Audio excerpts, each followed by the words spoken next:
I'm curious. Like I actually really like the story of Moana, and I think that that's a story that has. Well, we've been talking about kind of how the replacement of the masculine hero with feminine heroes. It's not. It doesn't make sense the way that it's being done. It You just think in Moana? I thought in Moana it didn't make sense either.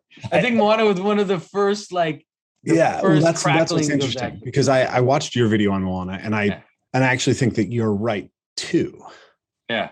Right? Like I think that the points you make are really interesting in that video, but there was something really profound about that story for me, and it got to something that is I think one of my big hesitations in say embracing Christianity,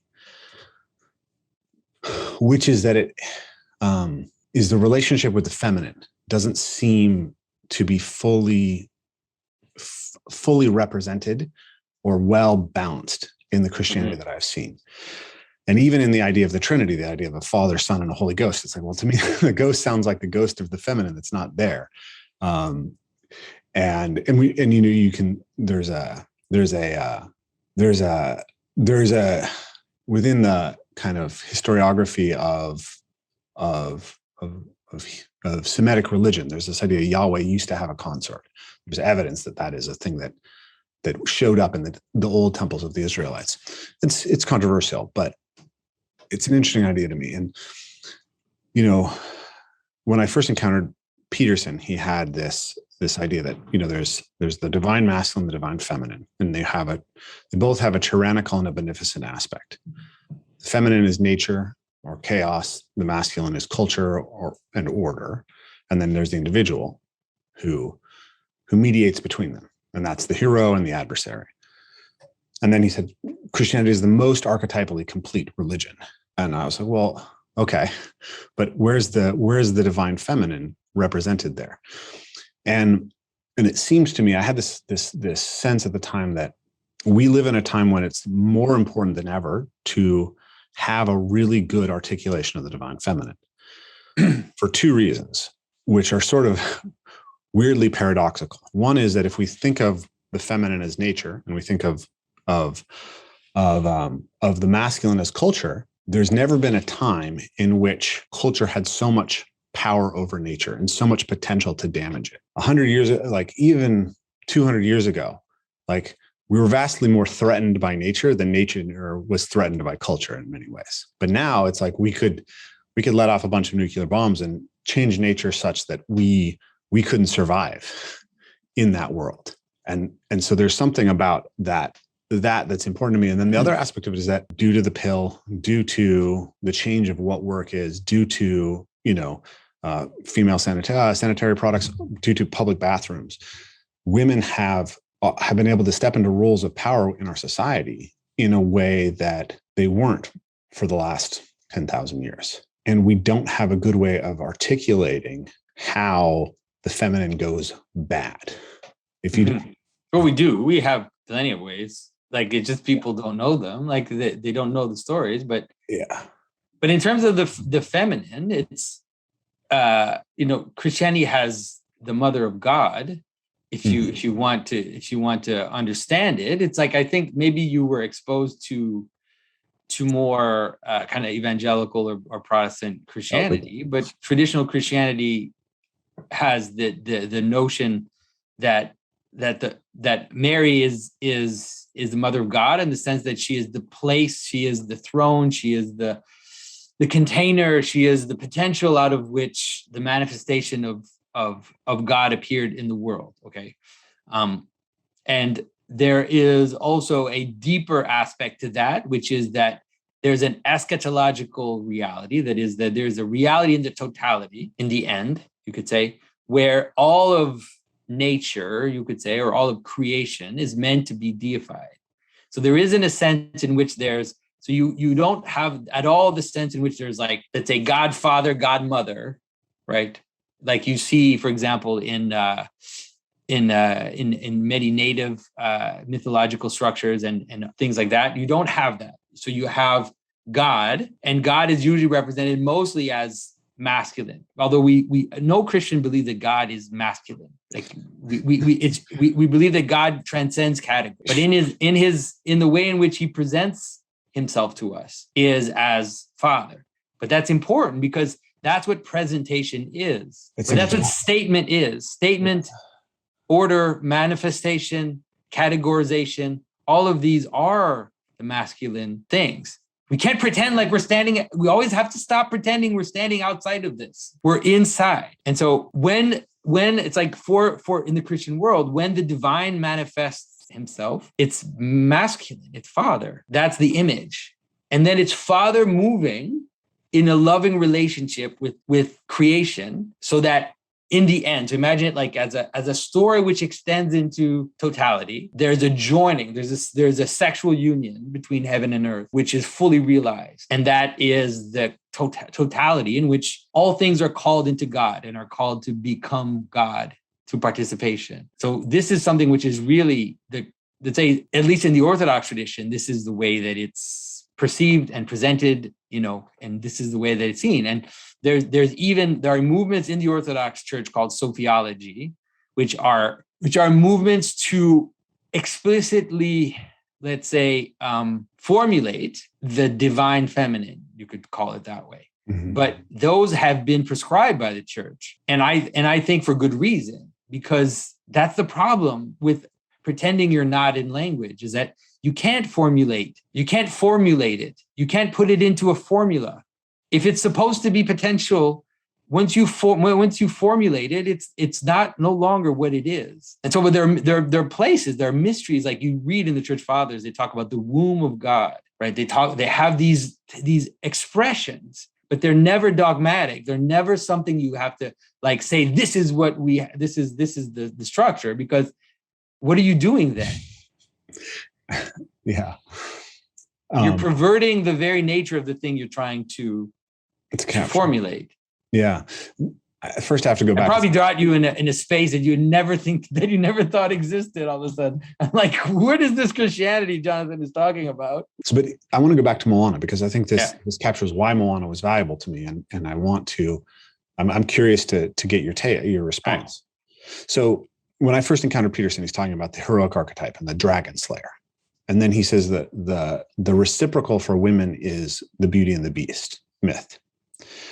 And so I was telling everyone the dragon slayer story then at the end of my seminars and saying, like, this is ultimately what we're doing in movement practice. We're just going out and doing this. And parkour is 90% male.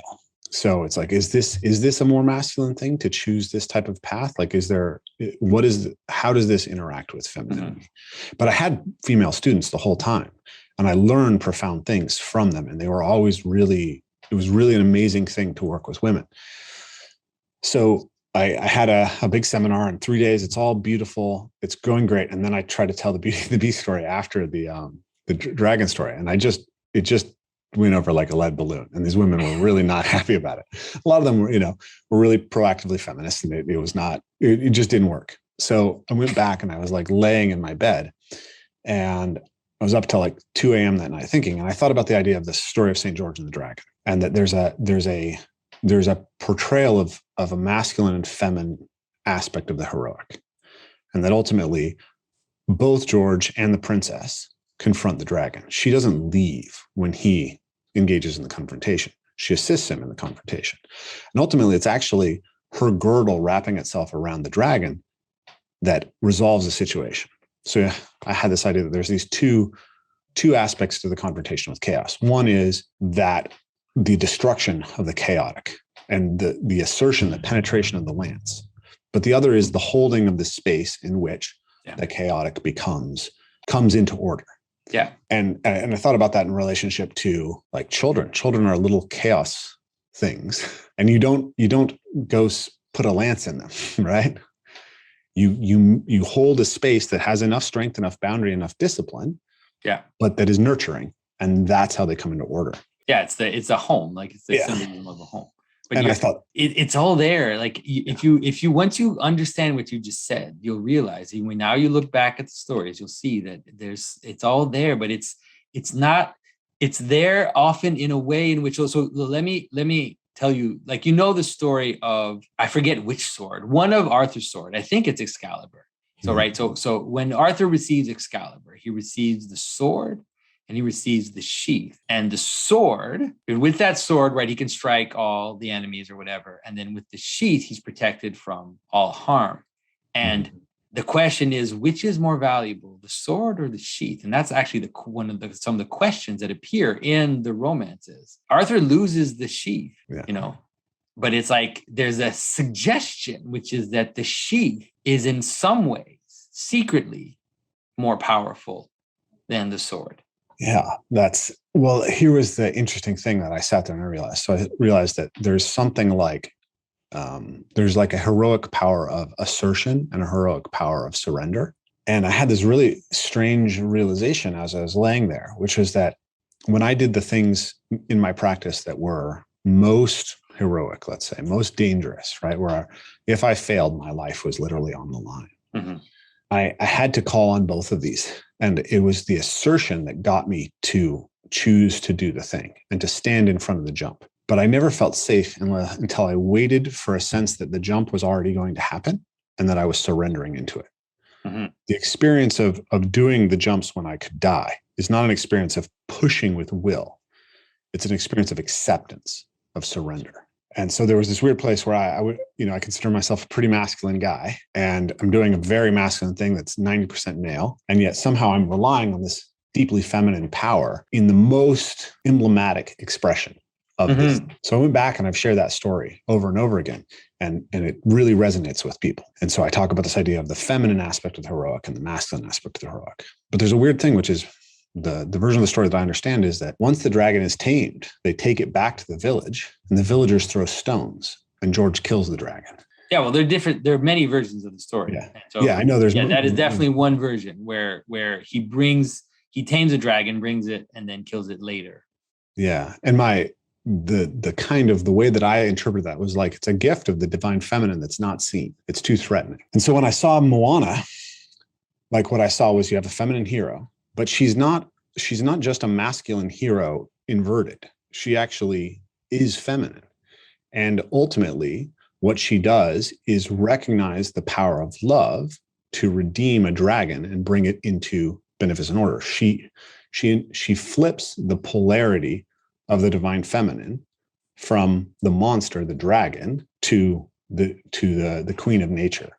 And she does that through acceptance and love. Yeah, there is like that pattern that you're talking about. I think you hit the nail on an inkling of something which is positive. And you see it in the Wonder Woman story too. Like in the Wonder Woman story, for all the things I criticized about it, right? It actually ends with reconciliation, right? Which is not something that you necessarily see in the more kind of classic heroic study. Usually it ends with victory, right? So you think of the story where, like invasion stories or whatever, it ends with victory, and so, but the Wonder Woman story ends with her reconciling even with the Nazi soldiers.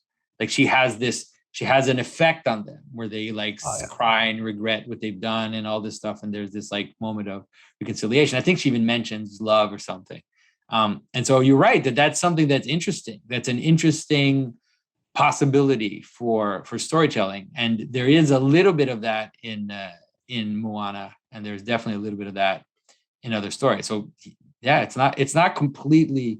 So that you've hit on something which is not completely corrupt, which has some hope for it. Let's say. I mean, I think I also see your point about how everything that the masculine hero does is given to him. That his only success is in being forgiven, right? And that ultimately the meeting of heaven and earth isn't represented in that story. But to me, there was something powerful about the recognition in the story of the value of the feminine aspect of the heroic, and also of getting the relationship between the potential destructiveness of father culture towards Mother Nature right.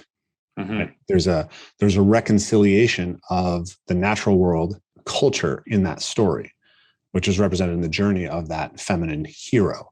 And that's why ultimately what you would want is a story where you could do that without having to subjugate, humiliate, denigrate the masculine character. It's like, Yeah. wouldn't that be awesome if we could have that?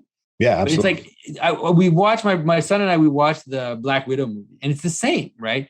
It ends in the same way, where there's actually like a reconciliation with like the daughter of the guy, and like there's like a reconciliation. But the whole movie, I remember my son was asking me, like, why is this father figure there? Like, why is he even in the story, this Black Widow story? And as he said that, there's a scene where he's like fighting the bad guy and completely getting beaten up. And then for that scene to end, the feminine character has to come and basically solve the problem for him. And I was like, I didn't even say it. And I was like, that's why he's there. And that's the only reason why he's there. And it's so annoying, and it's so counterproductive. Like, you could have both at the same time, and you could tell amazing stories if you did that. Yeah, absolutely. I think that's what we need, right? We need those stories that represent those things both powerfully.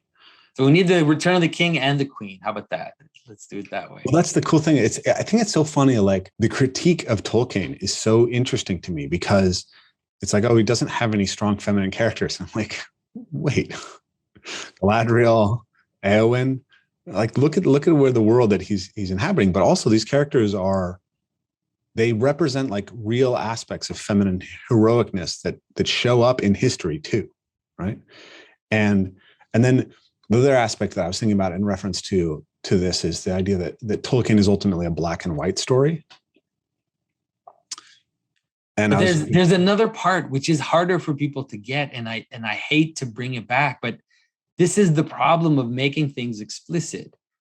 And so this is the like, we're going to say is going to annoy a whole lot of people, right? I'm sorry, but even that feminine character, right, which is like let's say the heroic feminine character, there's a manner in which it has to remain somewhat hidden for it to play the role it's supposed to play. If you shine a light on it too much, you're inevitably going to make it masculine. And that's why probably the way it's happening in our culture now is that it's like the nature of the womb, the nature of feminine characteristics is to be the hidden frame, this hidden house, this hidden healer, this like private sphere that we have.